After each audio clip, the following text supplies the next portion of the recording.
भी एहतराम करता चलूं, हुजूर आपका भी एहतराम करता चलूं, इधर से गुजरा तो सोचा सलाम करता चलूं।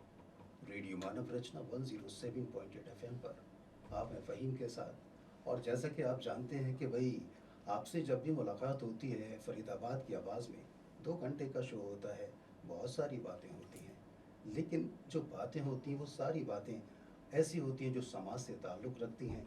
लेकिन आज मैं आपको एक खुशखबरी सुनाना चाहता हूँ, और वो खुशखबरी ये है कि काफ़ी दिनों से मैं आपके साथ ये साझा करना चाहता था।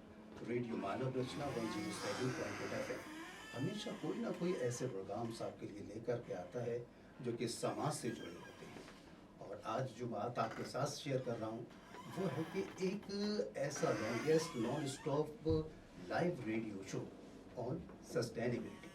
देखिए दोस्तों, Asia and India book of record किया हमने ये प्रयास किया है, और इसके लिए बहुत सारे हमारे साथी, जो कि अभी आप सुन रहे थे भावना को, और भावना के साथ उनके गेस्ट थे, इसी तरह से और भी आरजेज हैं जो अपने साथ बहुत सारे गेस्ट लाएंगे, अलग अलग टॉपिक होंगे। लेकिन आज मेरे साथ जो टॉपिक होगा वो होगा पर्यावरण। और पर्यावरण के बारे में आप जानते हैं कि बहुत सारी ऐसी बातें की जा सकती हैं जो कि बहुत ज़रूरी होती हैं। अब इसके लिए मैंने स्टूडियो में आमंत्रित किया अपने मेहमान को। नाम है doctor Anandjit Goswami, director school of behavioural and social science MRIIRS। आपका सर बहुत बहुत स्वागत है। धन्यवाद, शुक्रिया मुझे बुलाने के लिए। मैं बहुत आभारी हूँ आप सबका। और दोस्तों, आप जानते हैं कि आज मैं जब बता रहा हूँ कि पर्यावरण टॉपिक है, उसमें बहुत सारे सब टॉपिक्स हैं जो हमने रखे हैं। और इसके लिए आज जो बुलाया है मैंने अपने मेहमान को, इनके लिए मैंने कहा था कि आज हम बात करेंगे क्लाइमेट चेंज के बारे में। अब क्लाइमेट चेंज की जब बात आती है तो बहुत सारे सवाल जहन में आते हैं। सबसे पहला, मैं आपका बहुत बहुत स्वागत करना चाहता हूँ। और दोस्तों, आज क्लाइमेट चेंज के बारे में बहुत सारी बातें अपने मेहमान से करने वाला हूँ। लेकिन सबसे पहला सवाल यही है कि क्लाइमेट का नाम जब आता है तो बहुत सारे लोग कहते हैं कि भाई ये क्लाइमेट चेंज आखिर है क्या। सबसे पहला सवाल सारे श्रोताओं की ओर से आपसे यही है मेरा। तो क्लाइमेट चेंज और वेदर, ये इन दोनों के बीच एक बेसिक डिफरेंस होता है। तो जी। पहले हमें वो समझना पड़ेगा। जैसे सोचिए, आज मौसम सडनली रेनफॉल हुआ, आपको बहुत अच्छा लग रहा है। जी। शाम होते होते धूप आ गया, ये क्लाइमेट चेंज नहीं होगा। ये दिन में जो चेंजेस हो रहे हैं ये वेदर।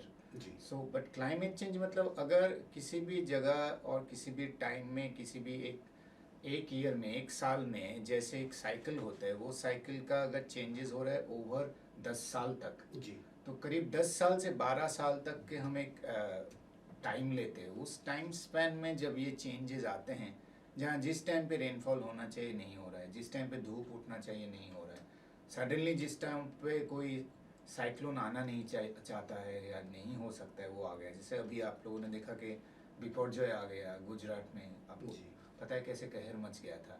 तो ये सब पहले एक्सपेक्टेड नहीं होते थे। अब ये सब हो रहा है क्योंकि ओवर अ लॉन्ग टाइम, 10 साल 12 साल के एक स्पैन पे ये अनटाइमली इवेंट्स जो हो रहे हैं, तो इसलिए क्लाइमेट चेंज, इस इवेंट को हम क्लाइमेट चेंज बोल रहे हैं। तो हम कभी कभी आम इंसान जो कभी कभी एक गलती कर लेते हैं कि अच्छा आज थोड़ा बारिश होना था, बारिश नहीं हुआ, ये क्लाइमेट चेंज नहीं है।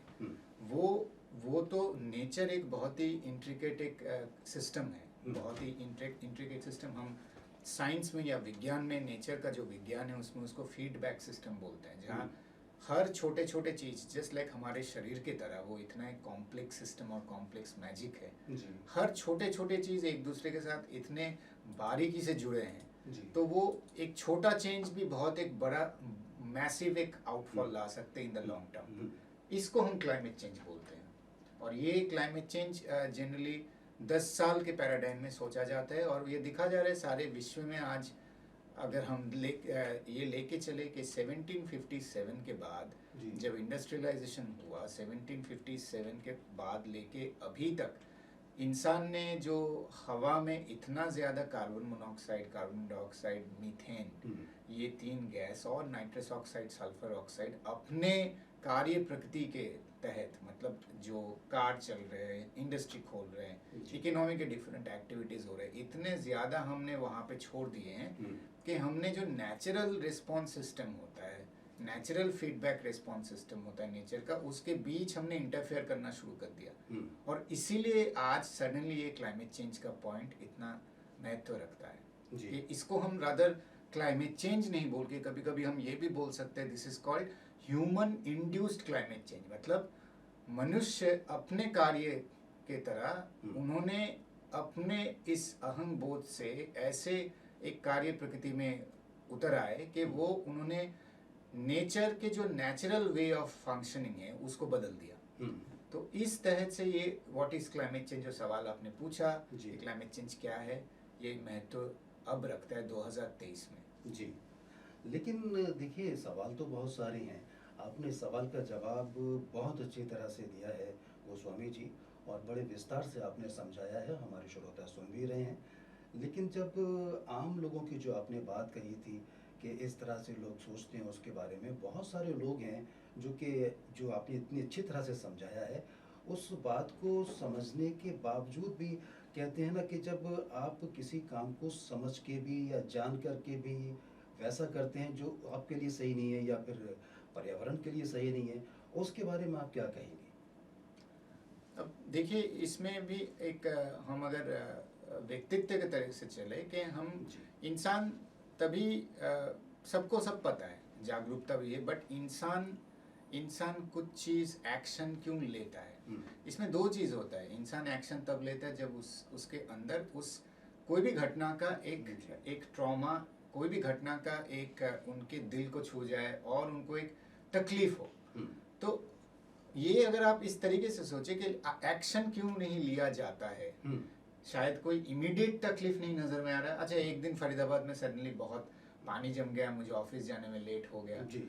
रोज अगर हर सेकंड में ऐसे तड़पना पड़े, कोई एक चीज से जूझना पड़े, जैसे अभी एयर पोल्यूशन, दो एयर पोल्यूशन का मुद्दा कम्प्लीटली अलग है, बट हमें पता है कि जब ये पंजाब में जैसे ये एयर पोल्यूशन कैसे बढ़ता है, जब ये फसल उगता है, फसल जलाया जाता है, हर बार दिवाली के बाद से ये पूरा जो फरवरी तक ये जो एयर पोल्यूशन से लोग जूझते हैं, उस टाइम पे सडनली ये मुद्दा उठ के आता है क्योंकि तकलीफ ज़्यादा हो रहा है, परेशानी हो रहा है, तो ये एक मुद्दा बन रहा है। जी। क्योंकि ये चेंजेस बहुत ही लेटेंट है। लेटेंट मतलब आम इंसान के नज़र में नहीं आ रहा है, बट हर सेकंड में धीरे धीरे ये, अगर मैं बोलूँ धीरे धीरे इन्फेक्शन जैसे फैलता है, धीरे धीरे ये चेंज हो रहा है। इसके बहुत सारे इम्पैक्ट ऑलरेडी हम देख चुके हैं। जैसे फॉर इंस्टेंस अभी हम एक 6th एक्सटिंक्शन की तरफ बढ़ चुके हैं। अगर आप इस पृथ्वी के इतिहास को स्टडी करेंगे, पृथ्वी के इतिहास में इपॉक में दिखा जाता है 6 इपॉक्स होते हैं। तो इस इपॉक को इस सेक्शन ऑफ टाइम को बोला जा रहा है एंथ्रोपोसिन। एंथ्रोपोसिन का मतलब बहुत सिंपल एक भाषा में, इंसान अपने इतना गुरूर में आ गया है कि वो हर चीज को खुद को ही सबसे एक महत्व दे रहा है। वो सोच रहा है कि पृथ्वी में मैं ही राजा या रानी, मैं ही सब हूँ, बाकी तो मेरे नजरिए से जो होता है वही होगा। तो एंथ्रोपोसिन, और इसके वजह से जो एंथ्रोपोजेनिक एमिशन, मतलब उस अहम बोध से जो एक्टिविटीज कर रहे हैं उससे जो एमिशंस हो रहा है।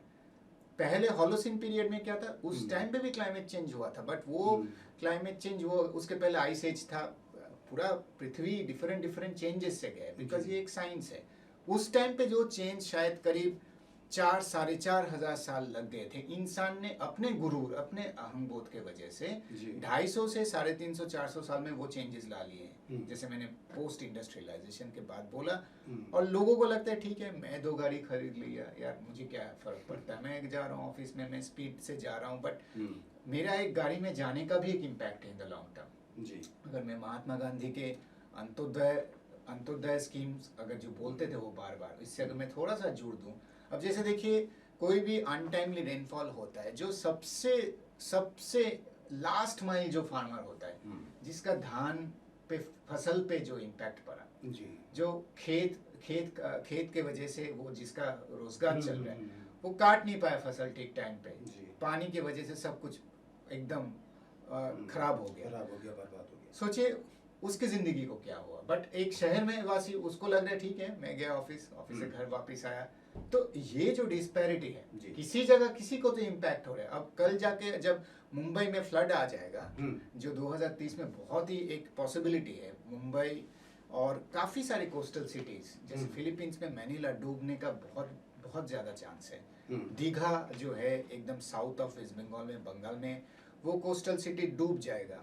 मुंबई आप लोगों को नज़र आ रहा है कितना फ्लैश फ्लड्स हो रहे हैं। चेन्नई, मुंबई, ये सारे सिटीज़ में पानी इनंडेशन, मतलब पानी ऊपर आ जाएगा और करीब करीब बहुत सारे ये अर्बन रियल एस्टेट फ्लैट्स भी गुजर जाएंगे और एकदम तबाह हो जाएगा। मियामी बीच में आज के जो धनी लोग इतना पैसे दे के इतना एक अपना विला, पॉश विला बना के वहाँ पे रह रहे हैं, बट ये रियलिटी और नहीं रहेगा। ये पॉश विला 2030 में नहीं रहेगा, तब वहाँ पे लोग मरने जाएंगे।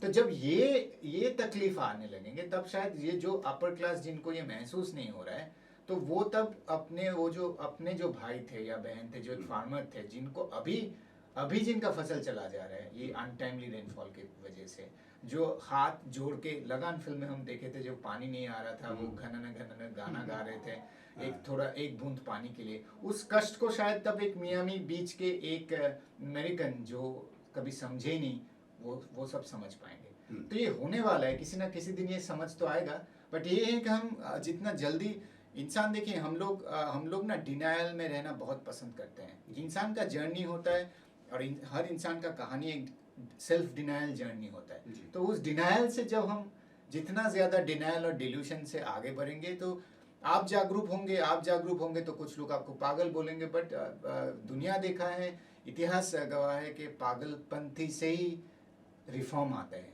तो एक रिफॉर्म की ज़रूरत है एंड आई एम श्योर किसी दिन ये रियलाइजेशन होगा। रियलाइजेशन तो हो रहा है, तभी हम लोग बातचीत कर रहे हैं रेडियो में, कम्युनिटी के पास रेडियो से लेके जा रहे हैं। तो आई एम ऑप्टिमिस्टिक। मैं सोचता हूँ कि ये रियलाइजेशन शुरू हो गए, बट हाँ, हम काफ़ी लेट हो चुके हैं जी, काफ़ी लेट हो चुके हैं। जी। गोस्वामी जी, जब यहाँ पर स्टूडियो में आने से पहले जब आप रास्ते में होंगे या जब आपको ये पता लगा होगा कि आज हमारा जो टॉपिक है वो क्लाइमेट है, आज क्लाइमेट पर बात करनी है, तो बहुत सारे सवाल आपके भी जहन में आ रहे होंगे कि आज अगर मुझसे ये सवाल पूछा जाए तो मैं बहुत विस्तार से इसका जवाब दे सकता हूँ। और जहाँ तक दोस्तों आप रेडियो सुन रहे हैं और रेडियो सुनने वाले सभी साथियों से मैं कहना चाहता हूँ, जो बातें आज और मेरे अलावा और जो आरजेस आएंगे, जो हमारे गेस्ट आएंगे, आपसे बात करेंगे, टॉपिक कोई ना कोई ऐसा होगा जो कि आप सबके लिए हित में होगा। इसलिए आप ध्यान से एक एक बात सुनिएगा। तो गोस्वामी जी, मैं पूछना चाहता हूँ, नाश्ता वाश्ता तो कर लिया था ना आपने? हैं? वैसे भूखे पेट रेडियो सेशन अच्छा ज़्यादा होता है। लेकिन ये भी कहते हैं कि भूखे पेट ना हो गोपाला। हाँ, नहीं, शायद ये बात ये भी है कि अगर मैं भूखा रहूंगा तभी तो वो फार्मर का दुख भी समझ पाऊंगा। क्या बात है, क्या बात है। देखिए दोस्तों, आज हमारे साथ डॉक्टर गोस्वामी हैं। आज आपसे बात कर रहे हैं क्लाइमेट चेंज के बारे में, और बहुत सारी बातें हैं आज मैं आपसे करना चाहता हूं। जो प्रश्न आपसे किया था, आपने बहुत ही खूबसूरती से, विस्तार से उसका जवाब दिया था।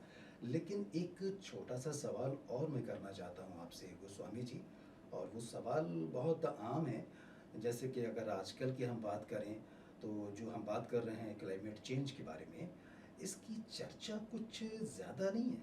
अगर है तो ये चर्चा का कारण क्या है? हाँ, इसका इस जवाब का थोड़ा सा मैंने संदर्भ पहले दे दिया था। जैसे हम लोगों ने, जब साइंटिस्ट ने देखें कि अगर ये जो इम्पैक्ट शुरू होना शुरू हो गया, जो मैंने सिक्स्थ एक्सटिंक्शन का बात बोला, ऑलमोस्ट 80% ऑफ नेचुरल स्पीशीज पृथ्वी से गायब हो चुके हैं। जी। इंसान भी एक स्पीशी है, जी। बाकी 80% जो गायब हो गए, हम लोगों को भी गायब होने का टाइम आ रहा है। जितना कम और जितना जल्दी ना आए उतना अच्छा है। और अगर जितना जल्दी ना आए, इसलिए एक IPCC, intergovernmental panel on climate change, इन लोगों ने एक बहुत ही डिटेल साइंटिफिक स्टडी करके बताए थे कि पृथ्वी का, हमारे भूमंडल का जो तापमात्रा है, ये 1.5 डिग्री सेल्सियस से ज़्यादा नहीं बढ़ना चाहिए। बिल्कुल। अगर ये तापमात्रा हमारे गतिविधि हमारे ये एक्शन के वजह से 1.5 डिग्री सेल्सियस से ज़्यादा बढ़ जाए तो क्या होगा? पानी गर्म होगा जल्दी ज़्यादा, पानी गर्म होगा तो ओशन करेंट्स बदल जाएगा, ओशन करेंट्स बदल जाएंगे, ग्लेशियर मेल्टिंग होगा, ओशन करेंट्स बदल जाएंगे तो स्टॉर्म्स अनटाइमली फ्रीक्वेंट स्टॉर्म्स, जहाँ स्टॉर्म्स नहीं होते थे वहाँ आएंगे। जैसे मैंने अभी बताया कुछ देर पहले कि बिपरजॉय स्टॉर्म, गुजरात में वो स्टॉर्म कभी आने की मतलब कभी भी गुंजाइश नहीं थी जी। अब आया। तो ऐसे बहुत सारे स्टॉर्म्स और आने वाले हैं इंडिया के जगह जगह जहाँ हम पहले एक्सपेक्ट भी नहीं करते थे, ठीक है जी। और जो अम्फान हुआ था कुछ साल पहले, हमें पता है कोविड के दौरान अम्फान भी हुआ था, सुंदरबन में क्या हालत हुआ था। जी। तो ये स्टॉर्म्स आर द बिगिनिंग। जी। ये इसके साथ क्या होगा, ओशन करेंट्स जब बदलते हैं, बोला जाता है, अगर आप डेविड एटनबरो करके एक बहुत ही गुणमान्य गुणीजन बोले एक रिसर्च कर रहे हैं, लास्ट 90 साल से उनका काम ही है सिर्फ पृथ्वी के इस प्लैनेट को समझना। जी। उनका एक नया डॉक्यूमेंट्री सीरीज आया है नेटफ्लिक्स में, तो वहाँ उन्होंने बताया है करीब 6 एपिसोड के थ्रू से जी। कि पूरा जो पृथ्वी का जो लाइफ फॉर्म है ये माइग्रेशन के ऊपर डिपेंडेंट है। जी। तो जैसे ओशन करंट्स बदलेगा, ये तापमात्रा अगर 1.5 डिग्री सेल्सियस से ज़्यादा हो जाएगा तो जो सोचिए जो हम बैक वेल जो अपने खाना खाने के लिए एक जगह से दूसरे जगह ये ओशन के थ्रू से जाके खाना खा के वापस आ जाता था, तो 6 महीना वो ट्रैवल करता है, खाना खा के आ जाता है।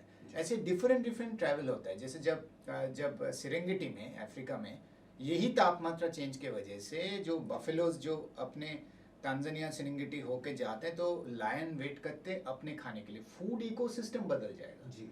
स्पीशीज के फूड इकोसिस्टम चेंज बदल जाएगा, क्योंकि आप तापमात्रा जैसे ही चेंज कर रहे हैं ओशन करेंट्स बदलेंगे, एक्वेटिक सिस्टम पूरा बदल जाएगा, उनके ब्रीडिंग हैबिट्स बदल जाएंगे, तो उनके डेथ होंगे इमीडिएटली। ऑलरेडी मैंने बताया कि इस चेंज को जूझ नहीं पा रहे, इसलिए 80% स्पीशीज अभी भी चले गए हैं। जी। हम भी जूझ रहे हैं। जैसे मैंने फार्मर का एग्जांपल दिया, तो राइस हार्वेस्ट नहीं हो पा रहा है, वो पहले कैसे करेगा, वो बिना खाद दे के उनका हालत कैसा होगा। बट अनटाइमली स्टॉर्म्स आएंगे जो बहुत सारे कहर मचाएगा, बवंडर मचाएगा, लोग मारे जाएंगे। तो ये 1.5 डिग्री सेल्सियस अब बढ़ चुका है, हम ऑलरेडी इस थ्रेशहोल्ड लिमिट को क्रॉस कर चुके हैं। हमारे पास टारगेट था कि हम इसको 2023 के दिसंबर तक इसको इस पृथ्वी के इस टेम्परेचर को 1.5 डिग्री सेल्सियस के बैंडविड्थ में लेके आए थ्रू, अब जैसे बोलते हैं एडेप्टेशन मिटिगेशन, तो हम हमारे इंडिविजुअल एक्शन के थ्रू, और वहाँ ही क्लाइमेट एक्शन शब्द आता है कि इंडिविजुअल एक्शन बहुत इंपॉर्टेंट था, हमने नहीं किए। जैसे मैंने बताया, इंसान दिखा गया है, इंसान के ब्रेन में इतने सारे कोश और इतने सारे सेगमेंट है, तो हमारा जो प्री फ्रंटल लोब है जहाँ रैशनैलिटी रहता है, हम ज़्यादा रैशनल बिहेवियर करने की वजह से हमारा जो दूसरा साइड है जो पीछे के साइड जहाँ इमोशंस ज़्यादा काम करते हैं, एमिगडाला जिसको बोलते हैं, तो हमारा रैशनैलिटी ने डोमिनेट किया और हमने सिर्फ हमारे बारे में ही सोचे। और जो एज यूजुअल इंडस्ट्रियलाइजेशन हुआ, एक ग्रुप ऑफ कंट्रीज आगे बढ़े, पृथ्वी के हम ख्याल नहीं रखे, हमने 1.5 डिग्री सेल्सियस क्रॉस कर गए, और आज समझ में आ रहा है कि चीज़ें हाथ से बाहर चले गए। इसलिए सडनली सब लोग जाग उठे हैं, इसलिए सडनली सब जगह इतना बातचीत हो रहा है, इसलिए इतना ब्लेम गेम शुरू हो गया है। एक सॉर्ट ऑफ कंट्रीज दूसरे को बोल रहे हैं आपके वजह से आज पृथ्वी का ये हालत है, मैं तो डेवलपिंग कंट्री था, आप लोगों ने हमें बढ़ने नहीं दिया, हमें कॉलोनाइज कर लिए, हमें कॉलोनाइज करने के बाद आप बढ़ के इंडस्ट्रियलाइज कर लिए, और आज हमें बोल रहे कि भाई तुम अपने एक्टिविटीज को बंद करो। तो ये वाद विवाद भी शुरू हो गया।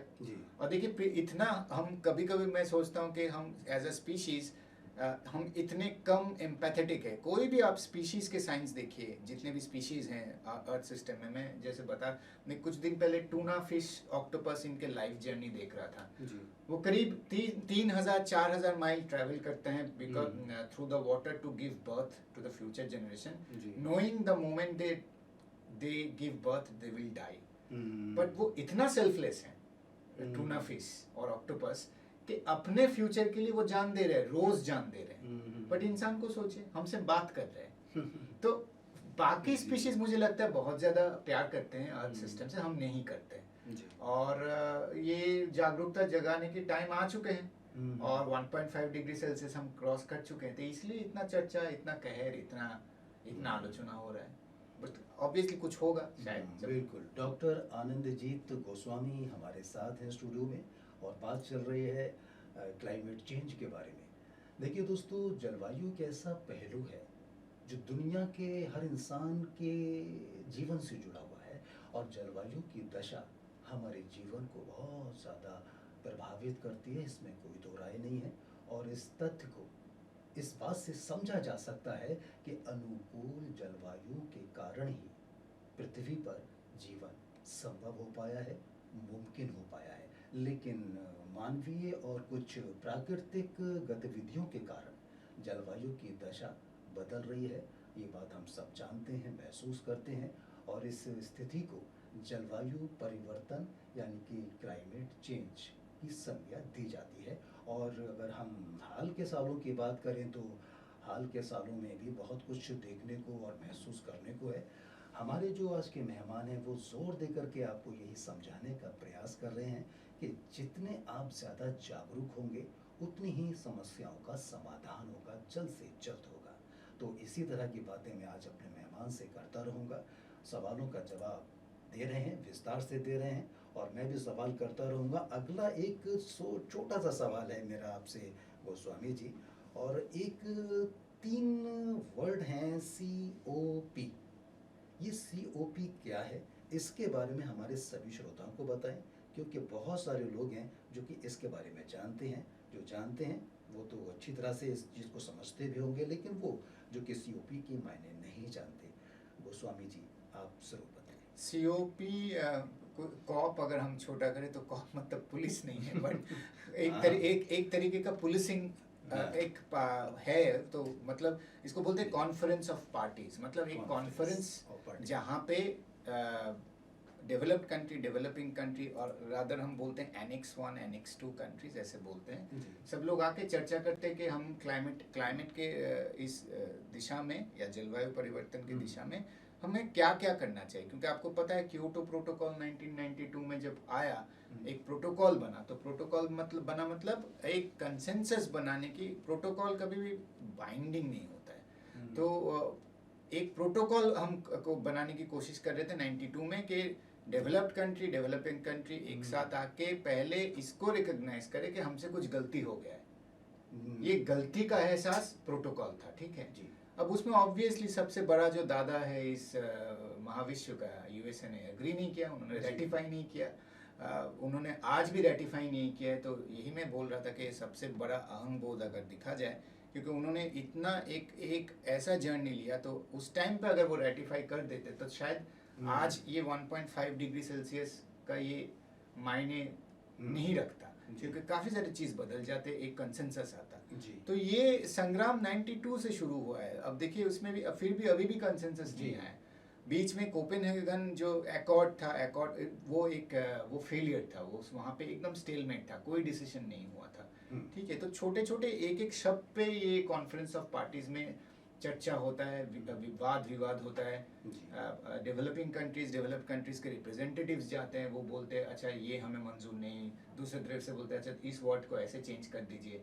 तो ये 1.5 डिग्री सेल्सियस का भी जो एक मायने हैं, तो वहाँ पे भी सब लोगों ने डिसाइड किए थे कि ये हमें अभी इकट्ठे होके 1.5 डिग्री सेल्सियस में रहना है। अब इसमें रहना है, एक कॉन्फ्रेंस ऑफ पार्टीज में ये बोला गया कि INDC भी एक टर्म है, तो इंटेंडेड नेशनली डिटरमाइंड कमिटमेंट्स इसको बोलते हैं। मतलब हर देश अपने, क्योंकि हर देश का अपना एक कॉन्टेक्स्ट है जी, अपना एक पॉवर्टी जर्नी है, अपना एक डेवलपिंग जर्नी है। सब देश एक नहीं है। पाकिस्तान का एक स्थिति है, इंडिया का एक स्थिति है, बांग्लादेश का एक स्थिति है, रशिया का एक स्थिति है, अफ्रीका से इथोपिया। हाँ, तो हर देश अपने समस्या को जान के, अपने प्रायोरिटीज को जान के एक कमिटमेंट दे कि मैं 2033 तक मेरे देश का टोटल जो GHG एमिशन था, मैं उसको 33% से 35% नीचे कर दूंगा। ये इंडिया का कमिटमेंट था कि इंडिया ने बोला था कि मेरा 1995 को अगर मैं बेसलाइन रखूं, इंडिया ने ये बहुत ही बोल्ड एक कमिटमेंट दिया था। इंडिया ने 2015 पेरिस क्लाइमेट एग्रीमेंट जो हुआ था वो एग्रीमेंट इसलिए था, एग्रीमेंट मतलब जी। वहाँ एग्री किए थे लोगों ने, बिल्कुल। ठीक है। Kyoto protocol was a protocol, मतलब वहाँ पे एक सिलसिला, एक वार्तालाप हो रहा है कि आप पहले समझिए, एक रिकॉग्निशन दे कि ये एक मुद्दा है, तो प्रोटोकॉल। उसके बाद से कॉन्फ्रेंस ऑफ पार्टीज, मतलब ये कॉन्फ्रेंस होता है हर साल, वहाँ लोग आते हैं, चर्चा करते हैं, वाद विवाद होता है। तो हर कॉन्फ्रेंस के बाद एक चीज उभर के आए, तो मैं उस उभरने वाला जर्नी बोल रहा हूँ। तो कोपेनहेगन अकॉर्ड नहीं बना था, वो फेलियर था। पेरिस क्लाइमेट एग्रीमेंट सक्सेसफुल इसलिए थोड़ा बोला जाता है क्योंकि वहाँ एटलीस्ट एक सोलर अलायंस बना, मतलब डेवलप्ड कंट्री, जो फ्रांस ने एग्री किया, जर्मनी ने एग्री किया, और उसका इंडिया बहुत ही एक तगड़ा विश्व के स्तर में, बहुत ही इंडिया 2015 से एक तगड़ा रोल निभा रहा है। इंडिया ने एक बोल्ड कमिटमेंट दिया कि मैं अपने देश का जो GHG एमिशन है, मैं 33% से 35% मेरा GHG एमिशन इंटेंसिटी को कम करूंगा। कैसे करूंगा, ये भी इंडिया ने बोला, मैं रिन्यूएबल्स को ज़्यादा यूज़ करूंगा, मतलब मैं सोलर, विंड, हाइड्रो, ये सब पावर के, ये जो ऊर्जा के जो सोर्सेज है, ये ऊर्जा मैं यूज़ करूंगा ताकि फॉसिल फ्यूल के डिपेंडेंस कम हो, तो GHG एमिशन भी कम होगा। फिर इंडिया ने बोला कि मैं फॉरेस्ट्रेशन करूंगा, मैं प्लांट लगाऊंगा, मैं करीब 2 बिलियन टन के करीब फॉरेस्ट्रेशन के थ्रू से, मैं फॉरेस्ट्रेशन, हम पता है फॉरेस्ट्रेशन जितना बढ़ेगा तो वो CO2 को एब्जॉर्व करेगा, पेड़ पौधे सिक्वेस्ट्रेट करते हैं। तो इंडिया ने एक कमिटमेंट और दिया। इंडिया ने और एक कमिटमेंट दिया था जो अभी भी सारे जगह पे कोटेड होता है कि 40% ऑफ जो मेरा इंस्टॉल्ड कैपेसिटी होगा पावर का, मतलब मेरा जो बिजली उत्पादन का जो इंस्टॉल्ड कैपेसिटी होगा, अभी हमें सबको पता है कि कोल अभी भी हमारा 70% इंस्टॉल कैपेसिटी है। तो इंडिया ने बोला था मैं 40% इसको अब रिन्यूएबल से निकालूंगा, मतलब विंड, सोलर, हाइड्रो, बायोमास, ये 4, न्यूक्लियर भी बोले गए थे। तो ये कॉन्फ्रेंस ऑफ पार्टीज का एक आउटकम है। तो ये कॉन्फ्रेंस ऑफ पार्टीज रह रहा है बिकॉज फाइनली देखिए ये एक राजनीति भी है। हमें समझना पड़ेगा कि हर देश का एक राजनीति है। हर देश को अगर हम इकट्ठे एक प्लेटफॉर्म पे नहीं ला के उनसे कमिटमेंट ना ले तो कुछ होने वाला नहीं है। तो एटलीस्ट इस तरह से 2015 एक सक्सेसफुल कॉप रहा। लास्ट इसके बाद शर्म एल शेख में जो लास्ट साल हुआ, जो सबको पता है इजिप्ट में हुआ, वहाँ एक कमिटमेंट ये आया कि एडेप्टेशन और बायोडाइवर्सिटी जो लॉस हो रहा है, तो मैंने स्पीशीज के बाद बोले, अब ये समझ चुके हैं पृथ्वी में सब लोग कि क्लाइमेट चेंज के वजह से 80% के करीब स्पीशीज बायोडाइवर्सिटी का लॉस हो रहा है। तो एक कमिटमेंट आया कि डेवलप्ड कंट्री एक बायोडाइवर्सिटी लॉस फंड बनेगा, उसमें पैसा देंगे, उस पैसे से प्रोजेक्ट्स होगा जो बायोडाइवर्सिटी को प्रिजर्व करेगा। तो फॉर इंस्टेंस इंडिया में जो वेस्टर्न घाट्स जो जगह है वहाँ बहुत ज़्यादा रिच बायोडाइवर्सिटी, तो ऐसे और बायोडाइवर्सिटी मेंटेन करने के लिए हमें पैसा चाहिए। पैसा कहाँ से आएगा? तो डेवलपिंग कंट्री ने डिमांड किया कि डेवलप्ड कंट्री को हमें हेल्प करना चाहिए क्योंकि हमारे पास पैसे का क्राइसिस है। तो ये एक सक्सेस था शर्म एल शेख का। ग्लासगो समिट जो था, जहाँ पे हमारे रिस्पेक्टेबल प्राइम मिनिस्टर ने बहुत ही, अगर मैं फिर से बोलूँ, बहुत ही करेजियस कमिटमेंट इंडिया के तरफ। और इंडिया अब एक ये बोलना चाहिए कि क्लाइमेट नेगोशिएशन में भी दिखा गया है, दिखा जा रहा है, इंडिया बोल्ड कमिटमेंट्स दे रहा है और इसलिए इंडिया पुश भी कर रहा है बाकी प्रगतिशील देशों को। तो इंडिया ने बोल दिया कि मैं 2070 तक मेरे जो जर्नी होगा वो नेट जीरो जर्नी होगा, मतलब मैं 2070 तक मेरा जो GDP ग्रोथ होगा, उस GDP ग्रोथ जिस तरीके से मैं करूंगा उसका net impact on the environment, मतलब पर्यावरण पे मैं कोई CO2 नहीं छोड़ूंगा। तो अगर सोचिए मैं एक फैक्ट्री लगा रहा हूँ, मैं बहुत सारे पौधा भी लगाऊंगा, तो फैक्ट्री के वजह से जितना CO2 आकाश में जा रहा है या पर्यावरण में जा रहा है, मैं उतना कैलकुलेट करके मैं उतने सारे पेड़ पौधे भी लगाऊंगा तो इक्वली उतना भी एब्जॉर्ब हो जाए। तो नेट जीरो कितना गया और कितना एब्जॉर्ब हुआ। तो ये इंडिया ने कमिटमेंट दे दिया 2070 तक हम करके दिखाएंगे। जैसे ही इंडिया ने ये दे दिया, स्वीडन ने दिया है, फिनलैंड ने दिया है, फिनलैंड ने बोला है मैं 2042 तक कर दूंगा, जर्मनी ने दे दिया है। क्योंकि ऐसे देखिए ऐसे प्रेशर बिल्डअप होता है, क्योंकि एक बात तो चीज़ है कि ये एक ऐसा एरिया है, ये मुद्दा ऐसा है कि जैसे मैंने बताया ये आपको इमीडिएटली तकलीफ नहीं दे रहा है और इंसान सेल्फिश है, रैशनल है। तो आप जब तक थोड़ा डंडा नहीं देंगे राजनीतिक डंडा, तो कुछ बदलने नहीं वाला है। पर जी। ये हो रहा है, तो कॉन्फ्रेंस ऑफ पार्टीज इसके लिए जिम्मेदार हैं। बिल्कुल। देखिए दोस्तों, ये जो आप शो सुन रहे हैं, वैसे तो आप 2 घंटे सुनते हैं, किसी का शो 1 घंटे का होता है, किसी का 3 घंटे का होता है। लेकिन आज का ये जो शो है, ये 3 घंटे में ख़त्म होने वाला नहीं है। ये सिलसिला 5 दिन तक चलेगा और लगातार हम लोग आपसे बात करते रहेंगे। अभी मैं आपके साथ 4 बजे तक रहूँगा, उसके बाद दूसरा आरजे होगा, उनके साथ अलग-अलग टॉपिक पर लोग बात करेंगे। लेकिन आज हम बात कर रहे हैं क्लाइमेट चेंज के बारे में, और बहुत अच्छी तरह से विस्तार से आज के हमारे मेहमान डॉक्टर गोस्वामी जी आपको बता रहे हैं। लेकिन कहते हैं कि भाई, हम बात तो आपको बता रहे हैं, उस पे अमल करना बहुत ज़्यादा ज़रूरी हो जाता है। और जब तक आप किसी भी चीज़ को प्रैक्टिकली अपनी लाइफ में नहीं लेते, उसका परिणाम या उसका रिजल्ट भी आपको कोई ख़ास नहीं मिलता है। अभी आपने जो बताया मुझे गोस्वामी जी, बहुत अच्छी तरह से कई कंट्रीज़ का भी आपने ज़िक्र किया, और इत्तेफाक से मैं भी आपसे इस तरह का ही सवाल करने वाला था। मैं सवाल फिर से दोहरा देता हूँ कि क्लाइमेट चेंज की जो आज हम बातें कर रहे हैं, बहुत सारे विकासशील और डेवलपिंग कंट्रीज़ हैं, उनका क्या योगदान है इस क्लाइमेट चेंज में?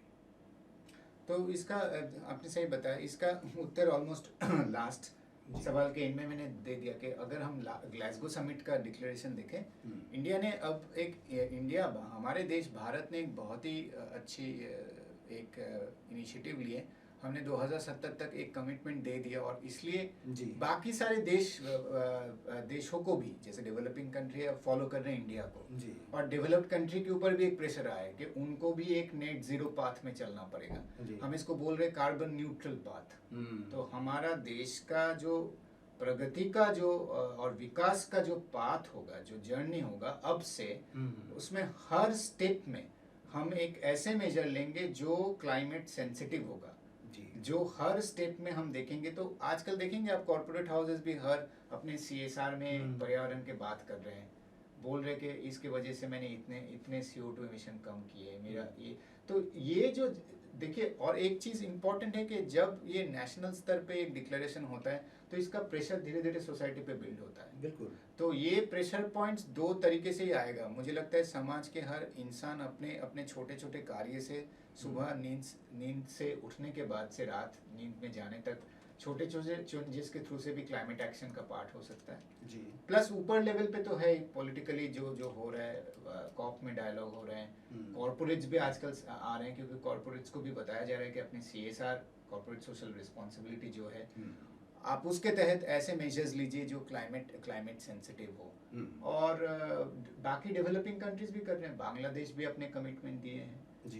बट काफ़ी सारे, अब देखिए हम ऐसे एक दौर से गुजर रहे पृथ्वी पे अभी, जहाँ राजनीतिक माहौल भी थोड़ा उतना स्टेबल नहीं है। आपको पता है रशिया यूक्रेन का वॉर चल रहा है, करीब कितने साल हो गए, हम 2.5 साल होने जा रहे हैं। हम लोग सोचे थे कि ये ठीक हो जाएगा, बट आपको अगर मैं एक एस्टिमेट बताऊं, करीब $100 बिलियन का स्पीशीज लॉस हुआ है, बायोडाइवर्सिटी लॉस हुआ है।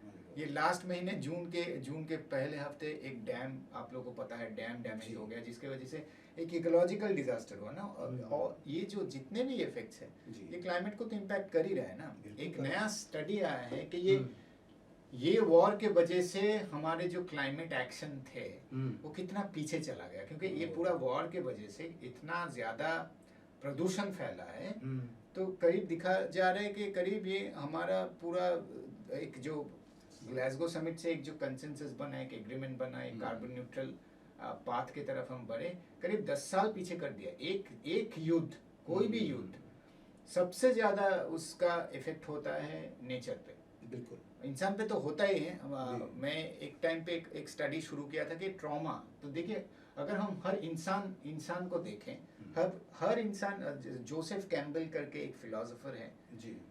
उनका एक बहुत इंटरेस्टिंग कोट है, बोलते हैं कि एवरी लाइफ और human beings life starts with a story. मतलब हर इंसान का जिंदगी एक कहानी है, सिर्फ कहानी नहीं है, एक कहानी से ही शुरू होता है। तो जैसे पृथ्वी का अगर आप कहानी देखें या क्लाइमेट चेंज का कहानी देखें, ये कहानी में अब हमें पता है first world war, second world war, gulf war, इतने वॉर जो हुए हैं, ये जो कहानियां हैं ये कहानी सबसे ज़्यादा इसके लिए सबसे ज़्यादा इम्पैक्ट जिस पे आए हैं नेचुरल स्पीशीज को, जी।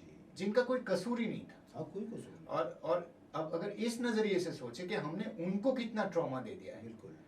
हमारे लिए भी ट्रॉमा है, हम कितने जाने गए। ज़ाहिर सी बात है। तो जाहिर सी बात ये है जो आपने सवाल किया, जिस दिन ये ट्रॉमा और विजिबल होगा जी। उस दिन एक मूवमेंट शुरू होगा। हम्म। और वो मूवमेंट है, जैसे अगर आप आज यूरोप में जाएं, हम्म। जगह जगह दुनिया में जाएं, आप देखेंगे जैसे ग्रेटा थनबर्ग, आप सबको पता है, रास्ते पे आ गए थे स्वीडन में पार्लियामेंट के सामने, फ्राइडेज फॉर फ्यूचर, ये सब जो यूथ मूवमेंट भी जो हो रहे हैं, जी। ये इसी रेस्टलेसनेस से तो हुआ है कि युवा पीढ़ी अब बहुत रेस्टलेस है। और मुझे लगता है होप युवा पीढ़ी में है। युवा पीढ़ी काफ़ी समझदार और अवेयर है। बट येस, युवा पीढ़ी में मुझे कभी कभी लगता है हमारी युवा पीढ़ी ना बहुत रैशनल भी है। जैसे मैं बहुत उनके एज में, मैं जब सोचता हूँ, मैं एनवायरमेंटल मूवमेंट में करीब 15-16 साल में जुड़ गया था। मेरे घर से ही शुरू होता है वो। मेरे मम्मी आज भी, मैं लिटरली आधा बाल्टी में नहाता हूँ आज भी। जो डिसिप्लिन मेरे मम्मी ने मुझ में डाल दिए थे 11-12 साल में, तो वो मैं आज भी नहीं तोड़ा हूँ। नहीं, मम्मी भी वैसे ही करती होंगी। एब्सोल्युटली। और मेरे बचपन घर से वो में देखते होंगे। मेरे मम्मी को आज भी, मैं आपको बता रहा हूँ, आज भी हम दोनों इकट्ठे खाने बैठते हैं, अगर 2 चावल में मुझसे थोड़ा छूट जाए ना, मुझे इतना डांट पड़ता है मम्मी से। बट मुझे कभी कभी लगता है कि ये होता है लाइफ के प्रति सम्मान देना। हाँ, बिल्कुल सही कह रहे हैं गोस्वामी जी आप। लेकिन एक चीज़ बिल्कुल आपने जो अभी कही कि जो आपकी मम्मी ने आपको संस्कार दिए, और मैं भी अक्सर अपने शो में भी कहता हूँ ये वाली बात है कि ये लाइन है कि बच्चे वो कभी नहीं करते जो आप उनको कहते हैं, बच्चे वो करते हैं जो वो देखते हैं। तो आपने बिल्कुल सही बात कही थी और इस बात से मैं इत्तेफाक भी रखता हूँ।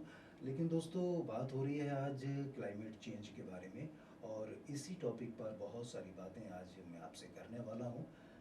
किसी क्षेत्र विशेष की परंपरागत जलवायु में समय के साथ होने वाले बदलाव को दोस्तों जलवायु परिवर्तन कहते हैं, और जलवायु में आने वाले परिवर्तन के प्रभाव को एक सीमित क्षेत्र में अनुभव किया जा सकता है, और पूरी दुनिया में भी इसके जो प्रभाव हैं देखने लगे हैं। और वर्तमान की अगर हम बात करें तो मौजूदा समय में जलवायु परिवर्तन की स्थिति गंभीर दशा में पहुंच चुकी है, और पूरे विश्व इसका असर देखने को मिल रहा है। पूरे संसार में इसका प्रभाव नज़र आ रहा है। और संयुक्त राष्ट्र की बात करें तो संयुक्त राष्ट्र की जलवायु रिपोर्ट में बताया गया है कि जलवायु परिवर्तन का पर्यावरण के सभी पहलुओं के साथ साथ वैश्विक आबादी के स्वास्थ्य और कल्याण पर व्यापक प्रभाव पड़ रहा है। इस बात से आप कितना इत्तेफाक रखते हैं गोस्वामी जी? एकदम सही है। एक्चुअली ऑलमोस्ट 15-16 साल पहले मैं करीब 2008 में मैं एक वैज्ञानिक पेपर लिख रहा था उस टाइम पे जी। कि आजकल आप देखेंगे एक टर्म यूज़ हो रहा है जो आप बोल रहे थे कि कल्याण। जी। तो मेंटल हेल्थ, क्लाइमेट एंग्जाइटी, ये सब शब्द उठ के आ रहे हैं। अभी मैं रिसेंटली इस पे थोड़ा काम भी कर रहा हूँ कि ये जो नई पीढ़ी है, जो अब आज का जो जन्म लेने वाले जो पीढ़ी है, इनको हमने क्लाइमेट एंग्जाइटी दे दी है, क्योंकि ये एक्सपोज टू इंस्टाग्राम है, एक्सपोज टू फेसबुक है, सोशल मीडिया है, रील्स है। इनको इतने ये जो क्लाइमेट डिजास्टर्स जो देख रहे हैं, स्टॉर्म के पिक्चर, ये जो जैसे आपने बोला, बच्चे अगर ये देखते हुए बड़े होंगे जी, वो उनके एक एंग्जाइटी के भी एक कारण बन रहे हैं, और वो मेंटल हेल्थ के साथ भी उनका इम्पैक्ट हो रहा है। जैसे मैं जब बड़ा हुआ, मैं आपको एक सिंपल एग्जांपल देता हूँ। अप्रैल के महीने में जब बंगाल में अगर हम उसको बोलते थे, बंगाली में बोलते थे कालबोईशाखी, और अंग्रेजी में अगर बोले उसको नॉर्थ वेस्टर बोलते हैं, क्योंकि वो नॉर्थ वेस्ट साइड से वो स्टॉर्म आता है। तो मेरे लिए वो स्टॉर्म कोई कहर या ट्रॉमा नहीं था।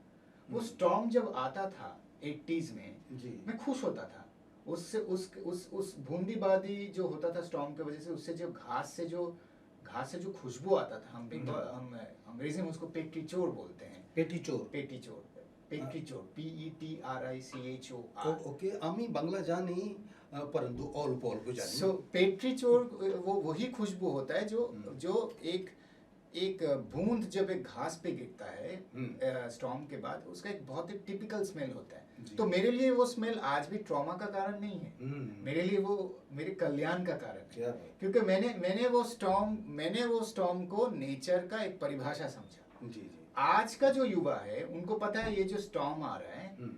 ये थोड़ा अनटाइमली है। ये स्टॉर्म से उनको लग रहा है यार मेरे दोस्त सही है। आप देखेंगे फेसबुक में बोलता है आई एम सेफ, एक टैग आ जाता है, something happened I am safe. Rainfall आता है बोलता है समवन मार्क्ड समवन सेफ। हमारे टाइम पे ये नहीं था ना, हमारा एक पर्यावरण के प्रति एक ट्रस्ट या विश्वास भी था। तो अगर नॉर्वेस्टर्स आ रहे हैं मुझे लगता था अच्छा ये तो 2-3 घंटे का मामला है, आकाश उसके बाद हो गया, मैं उसके बाद फुटबॉल खेलने जाऊंगा।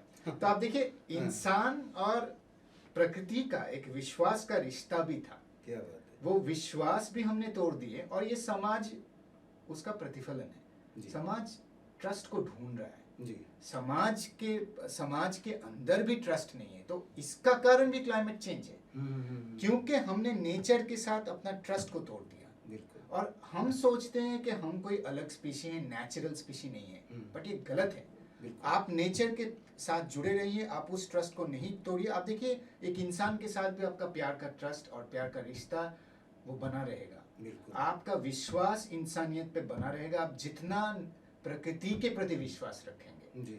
आज समाज में इतने युवा पीढ़ी में जो मेंटल एंजाइटी, रिलेशनशिप्स नहीं बन रहे, ये इतना तोड़फोड़। मैं आज के सोसाइटी को एक स्किज़ोफ्रेनिक सोसाइटी बोलता हूँ, एक मास हिस्टेरिक सोसाइटी बोलता हूँ। इसका रीजन भी क्लाइमेट चेंज है। और इस विषय पे बहुत सारे साइकोलॉजिस्ट काम कर रहे हैं दुनिया भर में, और दिखा जा रहा है कि डेवलप्ड कंट्री का जो आज का पीढ़ी है सबसे ज्यादा इम्पैक्ट हुआ है क्लाइमेट चेंज एंजाइटी का उनके ऊपर। और इनके जिम्मेदार वही है। उन्होंने जो इंडस्ट्रियलाइजेशन का जर्नी लिया 1951 से आज तक, उनके युवा पीढ़ी ने नेचर को एज ए ट्रस्ट एलिमेंट नहीं लिया। वो नेचर को ट्रस्ट नहीं कर पा रहे, क्योंकि अगर न्यू ऑर्लिन्स में एक कैटरीना वाला स्टॉर्म आ रहा है, उससे डिजास्टर हो रहा है, विश्वास टूट गया ना। उसको पता नहीं कि अगर समुंदर का मतलब हम बोलते समुंदर का लहरें अगर आता है, मेरे लिए वो लहरें जीवन है, उनके लिए वो लहरें शायद मौत है। सेम लहर हमारे टाइम पे 70 के दशक में मेरे लिए आज भी, मैं वो लहर को देख के मैं लगता हूँ कि मुझे लगता है मैं जीवन के पास जा रहा हूँ। बट सोचिए आज जिस बच्चे का जन्म हुआ है जो इस न्यूज के थ्रू से जा रहा है, वो गोवा में जाके अगर उसके सामने एक लहर आएगा पहले डरेगा। बिल्कुल। तो ऑब्वियसली ये जीवन कल्याण के साथ जुड़ा है, क्योंकि ये आपके मेंटल कंस्ट्रक्ट को बदल दे रहा है। तो ये छोटा सा मेरा सोच था जो आप। बिल्कुल आपकी बात सही है, आपसे मैं सहमत हूँ। और देखिए दोस्तों, जब आप कोई भी काम उसके मुताबिक नहीं करते जैसा कि वो होना चाहिए, तो ज़ाहिर सी बात है उसका अंजाम तो अच्छा नहीं होता, उसका परिणाम कभी अच्छा नहीं होता। बात चल रही है क्लाइमेट चेंज के बारे में। जलवायु परिवर्तन के परिणाम भी आपको ही भुगतने पड़ेंगे, क्योंकि आप ही इस ग्रह पर रहते हैं, और जो इस ग्रह पर रहते हैं उन्हीं को उसका अंजाम भी भुगतना पड़ेगा। जलवायु परिवर्तन के कारण पूरी दुनिया पर मेरे दोस्त आपदाओं के बादल मंडरा रहे हैं। जलवायु परिवर्तन के कुछ परिणाम ऐसे भी हो सकते हैं, मैं आपके साथ साझा करना चाहता हूं। जैसे कि जलवायु परिवर्तन की वजह से मौसम में आप देखते हैं ना, जल्दी जल्दी जो चेंजेस आते हैं, ये बहुत ही ख़तरनाक होते हैं हम सब के लिए। और अगर थोड़ा सा मैं आपको पीछे की ओर लेना चाहूँ, साल 2019 का जिक्र यहाँ करूँगा। साल 2019 दूसरा सबसे गर्म साल रिकॉर्ड किया गया, और अब तक का सबसे गर्म दशक, साल नहीं, अब मैं दशक की बात कर रहा हूँ, 2010 से लेके 2019 रिकॉर्ड किया गया। तो ये सारी वजूहात हैं, ये सारे कारण हैं जो कि हमारे क्लाइमेट चेंज में जो परिवर्तन आते हैं उसके जो अंजाम हमको भुगतने पड़ेंगे, और हमारे बाद जो एक और जनरेशन है आने वाली, उस पर क्या प्रभाव पड़ेगा, ये सारी बातें हैं। चलिए, इस तरह की बातें तो मैं आपसे करता रहूँगा, लेकिन आज हमारे साथ आनंदजीत गोस्वामी जी हैं, और उनसे क्लाइमेट के बारे में ही बातें कर रहा हूँ, सवाल मैं कर रहा हूँ, और वो जवाब पूरी तरह से विस्तार से समझा के दे रहे हैं। और सबसे खूबी यह है कि इनकी जो भाषा है वो इतनी सरल है कि कोई भी आम आदमी इनकी बातों को बहुत ही आराम से सुनकर समझ सकता है। एक और सवाल मैं करना चाहता हूँ गोस्वामी जी आपसे। भारत के नेट ज़ीरो टारगेट ये क्या है और क्लाइमेट चेंज के लिए इसका क्या योगदान है? हाँ, ये इसका भी पहले संदर्भ में हमने ये बात की थी कि भारत ने बोला है कि हमारा जो प्रगति होगा, हमारा जो इकोनॉमी, हमारा जो अर्थनीति जैसे बनेगा, हम जैसे जैसे कार्य करेंगे तो जी। 2070 तक हम जो करेंगे, हम ये देखेंगे कि हमारे उस एक्टिविटी के वजह से कार्बन एमिशंस जी।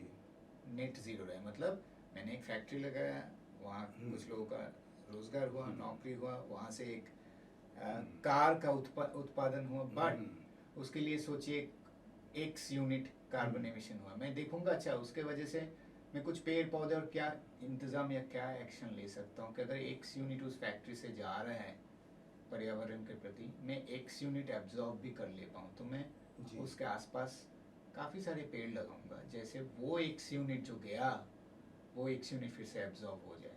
तो ये मैं एक एक्टिविटी बोला। तो ऐसे सेक्टर्स हैं, एग्रीकल्चर है, इंडस्ट्री है, कमर्शियल सेक्टर है, सर्विस सेक्टर है।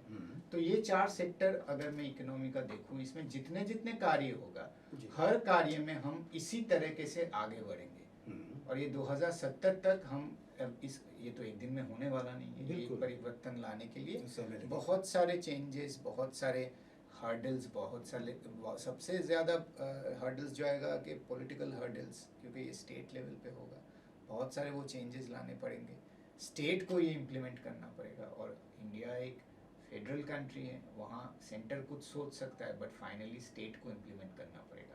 राज्य स्तर पे ये काम जब तक नहीं होगा एक मुहिम की तरह, वो नहीं हो सकता। यही इस देश का सच्चाई है।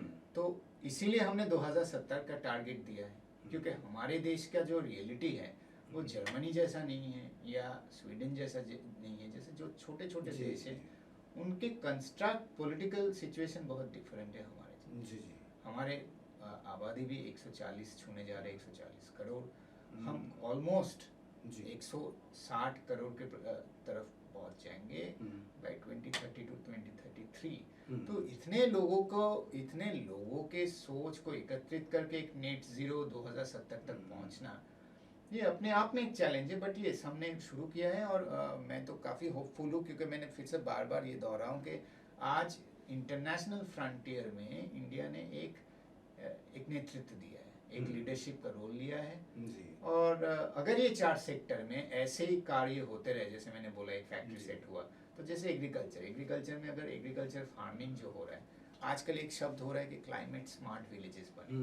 मैं ऐसे प्रोडक्शन चेन क्रिएट करूँ, ऐसे फार्मिंग करूँ जहाँ कार्बन यूजेज या एनर्जी यूजेज कम, मतलब मैं ऑर्गेनिक चीज़ें यूज़ करूँ, इनऑर्गेनिक फर्टिलाइजर को कम करूँ, ठीक है, ऑर्गेनिक खेती करूँ, ठीक है, एनर्जी यूजेज कम करूँ। कैसे करूँ? सोलर मतलब सूर्य का ऊर्जा को लेके मैं सेम चीज़ को दोहराऊँ वहाँ पे, रादर कि मैं डीजल या पेट्रोल यूज़ करूँ। ये एक तरीके से वहाँ फिर एक फॉसिल फ्यूल का यूजेज कम हो गया, राइट। सोलर पंप्स आजकल यूज़ हो रहे हैं, काफ़ी पंजाब में काफ़ी सारे फार्मर्स यूज़ कर रहे हैं, बट ये मोस्टली जो धनी फार्मर्स, धनी कृषि जो है वो कर रहे हैं। हमारा चैलेंज है, फिर से यहाँ गांधी जी को इसलिए दोहरा हूँ, अंततः मतलब जो लास्ट माइल वाला फार्मर है, जो एकदम नीचे के वर्ग तक लोगों का, जब तक उन तक हम नहीं पहुँच पाते इस मुहिम को लेकर, जब तक वो इजीली ये नहीं कर पा रहे, तब तक इंडिया का दायित्व खत्म नहीं होता। क्योंकि हमें ये याद रखना पड़ेगा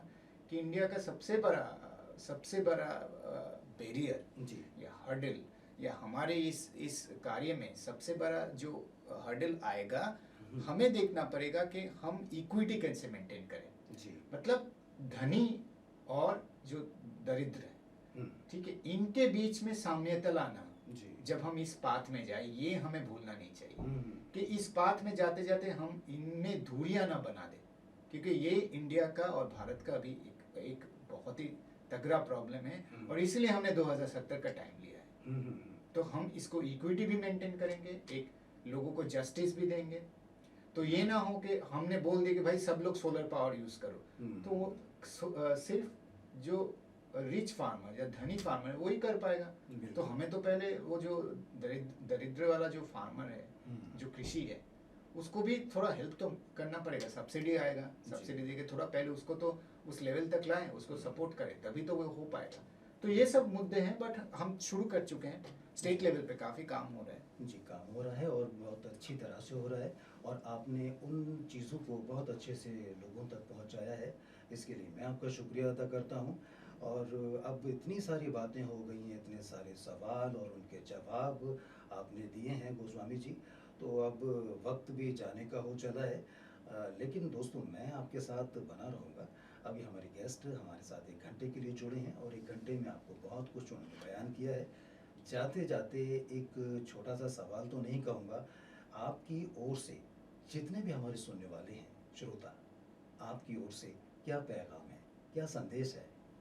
क्लाइमेट चेंज को एक महसूस की तरह सोचिए, हम्म, सोचिए ये एक महसूस है। फील कीजिए उसे। सोचिए एक ये एक कोई इसका परिभाषा आपका जीवन के साथ ही जुड़ा है, और इसको मैं अगर लिंक करूँ जी। हमारे प्राइम मिनिस्टर के जो लाइफ इनिशिएटिव जो है, लाइफ फॉर एनवायरनमेंट, वो जी। तो वो समझ चुके हैं कि जब तक आम इंसान अपने कार्य से हर दिन हम्म, इसको महसूस नहीं करेंगे, जैसे मैंने बोला, अगर अगर पानी के लिए आप तड़प रहे हैं तो आधा बाल्टी पानी से देखिए ना क्या होता है।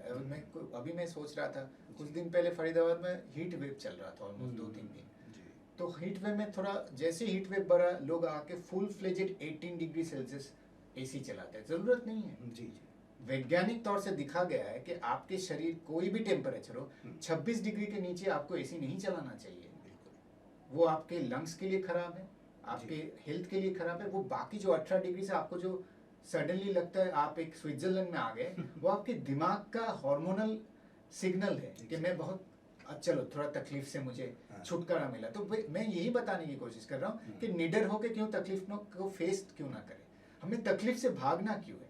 हम तकलीफ से भागते हैं, इसलिए तो क्लाइमेट चेंज हो रहा है। जिस दिन हम तकलीफ को समझ जाएंगे, सब लोग क्लाइमेट एक्शन करेंगे। जी, बिल्कुल। देखिए दोस्तों, जीवन और आजीविका बचाने के लिए महामारी और जलवायु आपातकाल दोनों को संबोधित करने के लिए तत्काल कार्रवाई की ज़रूरत है। और हमारे ग्रह पृथ्वी का तापमान लगातार बढ़ रहा है, और सरकारों को इसमें नागरिकों की सहभागिता सुनिश्चित करने के लिए उपयुक्त और एक मजबूत कदम उठाने होंगे। और जलवायु परिवर्तन को कंट्रोल यानी नियंत्रित करने के लिए सरकारों को सतत विकास के उपायों में निवेश करने, जैसे ग्रीन जॉब, हरित अर्थव्यवस्था के निर्माण की ओर आगे बढ़ने की ज़रूरत है। और पृथ्वी पर जीवन को बचाए रखने, पृथ्वी को स्वस्थ रखने और ग्लोबल वार्मिंग के खतरों से निपटने के लिए विश्व के सभी देशों को, एक देश नहीं, सभी देशों को एकजुट होकर और पूरी ईमानदारी के साथ काम करना होगा। ये बात याद रहे कि कोई देश अकेले ही ग्लोबल वार्मिंग के खतरे से निपटने में सक्षम नहीं है। इस खतरे को सभी मिलकर ही दूर कर सकते हैं। और इसी बात के साथ आज हमारे साथ डॉक्टर गोस्वामी जी हैं, डॉक्टर आनंदजीत गोस्वामी, और बहुत अच्छी तरह से आज क्लाइमेट चेंज के बारे में आपको टेक्निकल जितनी बातें थी वो भी बताई हैं, विस्तार से बताई हैं। इसके लिए मैं आपका बहुत बहुत शुक्रिया अदा करना चाहता हूँ। लेकिन दोस्तों देखिए, मैं अभी रहूँगा, मेरे साथ और भी मेहमान आने वाले हैं, लेकिन मैं अभी जो टॉपिक था क्लाइमेट चेंज का, टॉपिक चेंज हो जाएगा। और वो कौन सा होगा टॉपिक, वो आपके सामने जब मैं मेहमान को पेश करूँगा तो आप देखेंगे, उनसे रूबरू होंगे और वो बताएंगे कि आज ये किस टॉपिक पर बात कर रहे हैं। आपने इतना कीमती वक्त दिया है हमें डॉक्टर साहब, और इतनी अच्छी जानकारियाँ दी हैं, इसके लिए मैं रेडियो की पूरी टीम की ओर से आपका बहुत बहुत शुक्रिया अदा करना चाहता हूँ।